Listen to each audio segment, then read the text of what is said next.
Ngayon naman, ang pag-usapan natin ang para sa mga nasa laboro domestiko, yung mga co-operative babysitter.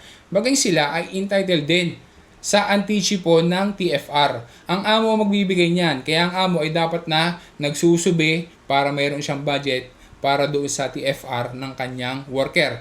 Mas simple ang usapin sa TFR ng mga colf ebadanti. Ang CCNL ng laboro domestiko ay iba ang regule. Kung ikukumpara doon sa ibang settore di lavoro pagdating sa anticipo ng TFR at saka mas flexible kapag ka lavoro domestiko.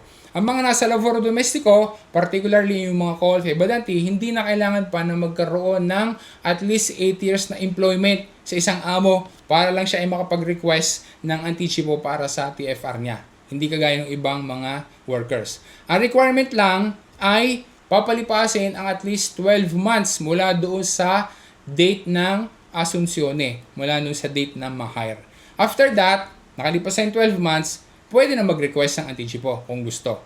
Hindi din kailangan na mag-provide pa at magkaroon ng valid reason kagaya ng sa ibang sektore para lang makapag-request ng anticipo ng TFR. Sa lavoro domestiko, simple lang. Basta ikaw yung mag-request laang, magsabi ka laang sa iyong amo. Ang pwede ding i-request ay up to 70% ng TFR na maturato. Kung ang worker ay magre-request, pwede din na every year ay matanggap ang anticipo ng TFR. May cases pa na ang amo mismo ang nagbibigay kada taon ng TFR kahit wala namang formal request ang worker. May cases din na 100% ng TFR na maturato ay ibinibigay yearly. May mga amo na ganyan.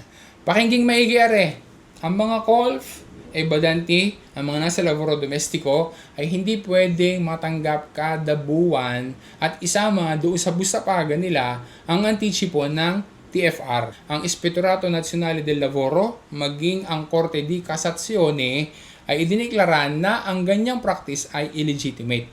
Kahit pasabihin, kahit pa ikatwira na mayroon namang written agreement sa pagitan ng amo at ng worker, hindi pa rin yan pwedeng gawin. Kapag ganyan ang ginawa ng amo, ang monthly payments na iyon ay may kukonsidera na simpleng estipendyo lamang. Pero generally, maging sa lavoro domestiko, yung buong amount ay ibinibigay ng amo sa kanyang worker.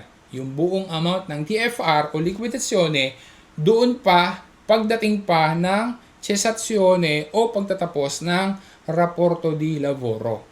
Ikaw Raga, every year ka nakakatanggap ng iyong TFR o iniipon mo at hindi mo agad kinukuha sa amo? Let us know dyan sa comment section.